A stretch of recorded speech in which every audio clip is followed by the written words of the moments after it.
In today's video, I'm going to talk about my child's favourite books.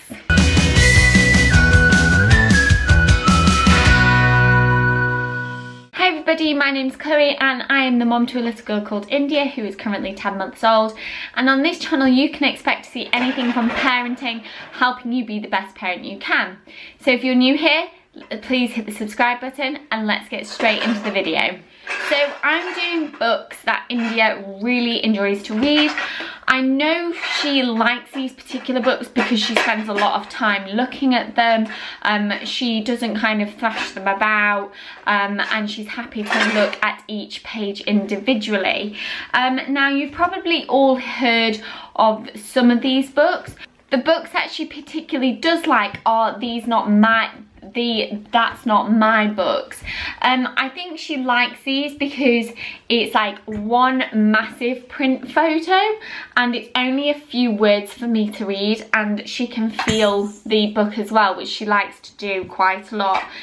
The good thing about these books is there aren't a lot of words in them. So obviously they generally say that's not my tiger and why it's not my tiger. So its ears are too fluffy, and it goes through like that throughout the whole book.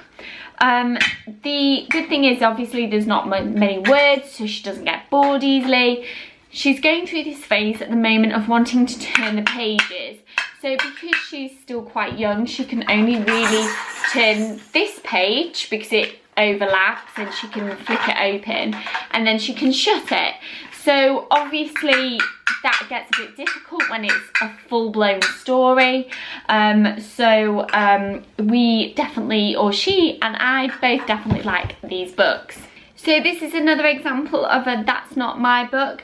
Again, great colours, great illustrations, not many words, which is also fantastic, and shiny things and different way to say things to a baby. So like shiny, soft, frizzy. So they start to learn all these words as well, which is really quite exciting. The next book is this book actually came from Chatsworth, which is where we go a lot. This is a very similar book to That's Not My books.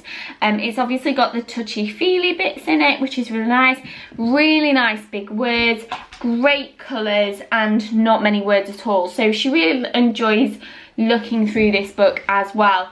Also, there's no flaps or anything like that, so there's nothing that can be ripped, and hopefully in time she can learn how to turn the pages. The next book we both really get on with is going for the remote controls. You can have that one, it's not got a battery in it. The book we both really like is the Dear Zoo book. Now, this is the pop-up version. I probably wouldn't recommend the pop-up version because there's a lot of risk to go on here.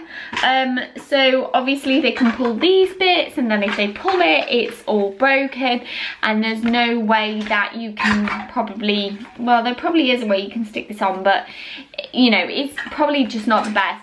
I didn't quite think this through before I gave birth to India of not getting pop-up book but getting the original book, because obviously she does like to pull at these and yank them and things like that. So I'm on the lookout for a Dear Zoo book, which is the original just flap down book, but she does like it. It's great because, for instance, with the lion, you can teach them what sounds the lions make, and all about camels, which animals they don't normally see anyway, and she really likes the snake because we make the hissing sound. So yeah, she really likes this book, but we just have to be careful with the flaps. The next book, and unfortunately this has come to a bit of damage, which I'm very sad about, but it's one of those things. It's a Spot Bakes a Cake book. Now, I remember from my childhood all about Spot, and this has got flaps in, and I left her to read, to encourage her to read by herself, and if I can find it, she managed to rip off one of the flaps, which was really sad, but it's going to happen. So I'm yet to stick this back down. I have got a way of possibly sticking it back down without sellotape, so I will try and look at that. But the nice thing about these books is, again, there's not many words to it. There's lots of nice, pretty, exciting colours. She's climbing up my back. Hello. So I'm really quite pleased with this book. There are a lot of pages, so she does get quite bored with it quite easily, but I don't mind this book at all. But I think if they do have flaps, maybe watch your children with them. The last and final book that India really does like, I'm not quite sure where I bought this from, but I believe you could find it online. It's called a Moo book. It's a feel and fit shapes book of animal noises. I really like this book, and as does India. India is a very sound-based baby. So hello. Hello.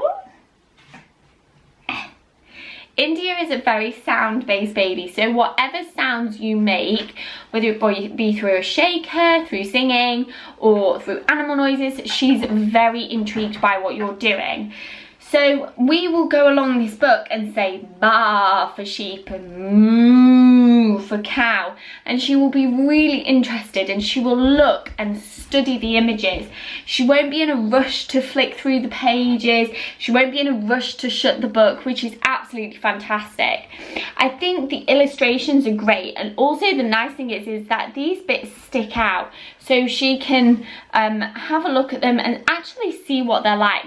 The only issue is that, to me, I don't think that looks like an owl, but, you know, we will teach her in time, but that definitely looks like a horse, and ducks don't normally have big heads, but, you know, it's nice and colourful and it does the job.